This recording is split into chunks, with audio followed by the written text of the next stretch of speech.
അത് ഇതെന്തോടി തൊണ്ട കുടുങ്ങിയോ? തൊണ്ട കുടുങ്ങിയ എന്താ ഇങ്ങനെയുള്ള ഒരു സാഹചര്യം എന്ന് വെച്ചാൽ നമ്മൾ കഴിക്കുന്ന ഭക്ഷണം അത് അശ്രദ്ധമായി കഴിക്കുമ്പോഴോ അല്ലെങ്കിൽ തമാശ പറഞ്ഞോ അല്ലെങ്കിൽ ചിരിച്ചുകൊണ്ടൊക്കെ കഴിക്കുന്ന സമയത്ത് എന്ത് പറ്റും? അന്നനാളത്തിലോട്ട് പോകേണ്ട ഭക്ഷണം ശ്വാസനാളത്തിൽ പോയി ഇരിക്കും.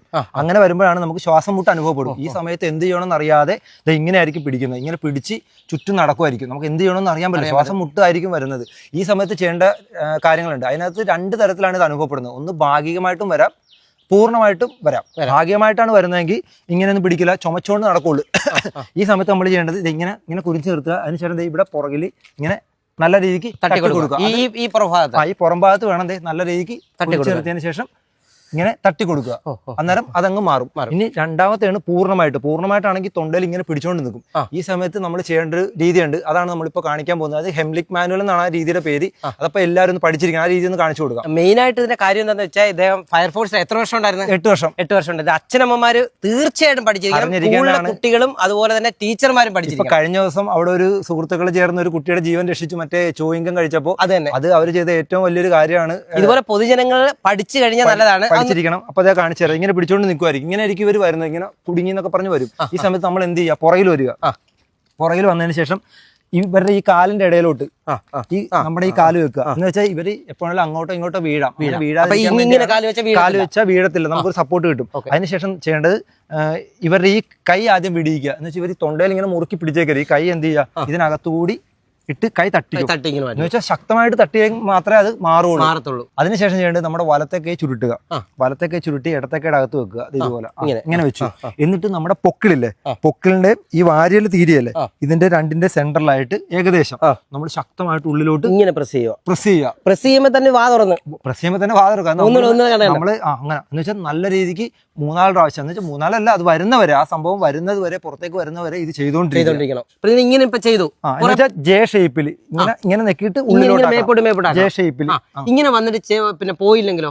ഇങ്ങനെ ചെയ്തിട്ട് പോയില്ല എന്ന് വെച്ചാൽ ഇത് കുടുങ്ങി തന്നെ ഇരിക്കുകയാണ്. ശ്വാസം മുട്ടി വീഴുവാണെങ്കിൽ നമ്മൾ എന്ത് ചെയ്യും? അതിനുള്ള പരിഹാരമാണ് നമ്മൾ CPR കൊടുക്കണം. എന്ന് വെച്ചാൽ ഇത് വീഴുക, ആള് വീണ് കഴിഞ്ഞാൽ പിന്നീട് ഇത് നമ്മൾ ചെയ്യേണ്ട കാര്യമില്ല. അത് ചെയ്താലും വരില്ല. പിന്നെ ചെയ്യേണ്ടതെന്ന് പറഞ്ഞാൽ ആളുടെ പൾസ് നോക്കുക, ആൾക്ക് CPR കൊടുക്കുക എന്നുള്ളതാണ്.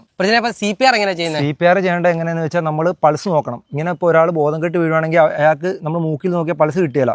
പൾസ് ഇവിടെ ആയിരിക്കും നോക്കുമ്പോൾ നമ്മൾ അന്ന് ചെയ്ത പോലെ ഇവിടെ ഇങ്ങനെ പിടിച്ചു നോക്കുമ്പോൾ നമുക്ക് ഒന്ന് പിടിച്ചു നോക്കിയത് ഇങ്ങനെ പിടിച്ചു നോക്കി നല്ല ക്ലിക്ക് ടിക് ടിക് എന്ന് പറഞ്ഞിരിക്കും. ഈ പൾസ് ഇല്ലെങ്കിലാണ് CPR സ്റ്റാർട്ട് ചെയ്യേണ്ടത്. പൾസ് ഇപ്പൊ ഇവിടെ ഇടിക്കുന്നുണ്ടെങ്കിൽ കുഴപ്പമില്ല, CPR ചെയ്യേണ്ട. പക്ഷേ ഈ പൾസ് ഇവിടെ ഇല്ലെങ്കിൽ നമ്മൾ CPR ചെയ്യണം. CPR എന്ന് പറയുന്നത് നമ്മുടെ ഈ ഒരു നെഞ്ചത്തിന്റെ ഈ ഒരു ഭാഗമില്ലേ, അവിടെയായിട്ട് നമ്മളിങ്ങനെ കൈ മുട്ടുമടക്കാതെ കൃത്യമായിട്ടൊരു 30 കംപ്രഷൻ ചെയ്യുക. പിന്നെ ഒരു 2 കൃത്രിമ ശ്വാസം നൽകുക. വീണ്ടും ഒരു 30 കംപ്രഷൻ നൽകുക. വീണ്ടും 2 കൃത്രിമ ശ്വാസം നൽകുക. ഇങ്ങനെ നമ്മൾ ഹോസ്പിറ്റലിൽ എത്തുന്നവരെ ചെയ്തുകൊണ്ടിരിക്കണം. കാരണം ഹോസ്പിറ്റലിൽ എത്താനുള്ള ടൈം ഉണ്ടെങ്കിൽ ഇത്രയും കൂടെ കാര്യം ചെയ്താൽ രക്ഷപ്പെടാൻ ഒരു ചാൻസ് കൂടുതലാണ്. പക്ഷേ ഏറ്റവും ഒരു 90% ആൾക്കാർക്ക് നമ്മൾ ഇങ്ങനെ ഈ രീതിക്ക് ചെയ്തു കഴിഞ്ഞാൽ പുറത്തേക്ക് വരും. 90% കേസും അങ്ങനെ വരും. ഈ അടുത്ത സമയത്ത് ആ ഒരു പിന്നെ ബബിൾക്കം മുഴുങ്ങിയ കൊച്ചിന്റെ രക്ഷപ്പെടുത്തിയത് ഈ പറഞ്ഞ പോലെ ചെയ്തത്. അതെ, അവർ ഇതുപോലത്തെ ഏതെങ്കിലും ഒരു അറിവ് എവിടെയെങ്കിലും കണ്ടിട്ടുണ്ടായിരിക്കും. അങ്ങനെ ആയിരിക്കും അവരും ചെയ്തത്. ഇതുപോലെ ഇത് ചിലപ്പോൾ ചിക്കൻ്റെ ഒരു പീസൊക്കെ ആയിരിക്കും, അല്ലെങ്കിൽ ഈ എല്ല് കഷ്ണമൊക്കെ ആയിരിക്കും. നമ്മൾ എന്ത് കഴിച്ചാലും ചിലപ്പോൾ അത് ചോദിക്കാൻ ഓർക്കണം. അന്നനാളെന്ന് പറഞ്ഞാൽ വളരെ ചെറുത്. അപ്പൊ അതിനകത്ത് പോയി അടഞ്ഞിരിക്കുമ്പോഴാണ് ഈ സംഭവിക്കുന്നത്. അപ്പൊ ഇങ്ങനെ ചെയ്ത് പ്രഷർ ചെയ്ത് കഴിഞ്ഞാൽ അത് പുറത്തേക്ക് വരും. ഇതെല്ലാവരും പഠിച്ചിരിക്കുന്ന സാധനമാണ്. തീർച്ചയായിട്ടും അച്ഛനമ്മമാര് പഠിക്കണം. അതുപോലെ തന്നെ സ്കൂളുകൾ, കാരണം കുട്ടികളൊക്കെ പിന്നെ അശ്രദ്ധയോടെയാണ് കളിച്ചോണ്ടൊക്കെ ആയിരിക്കും മുട്ടായി കഴിക്കുന്നത്. ഇപ്പൊ എന്റെ ഇത് കുടുങ്ങി, എനിക്കിത് ചെയ്യാൻ അറിയാം, പക്ഷെ എനിക്കിത് ചെയ്യാൻ പറ്റില്ല. ഞാൻ ഇങ്ങനെ നിൽക്കുള്ളൂ. ഇത് അറിയാവുന്ന ഒരാൾ എന്റെ പുറകെ വന്നിട്ട് വേണം ഇത് ചെയ്യാൻ. ഒരിക്കലും മുമ്പിൽ വരരുത്. മുമ്പിൽ വന്നാൽ എന്ത് പറ്റും? ഈ പിടിച്ചേക്കുന്ന പിടുത്തം ചിലപ്പോൾ എന്റെ കഴുത്തൊക്കെ പിടിക്കും. നമ്മൾ എപ്പോഴും ഇവരുടെ ബാക്കിൽ കൂടി അപ്രോച്ച് ചെയ്യാൻ പാടുള്ളൂ.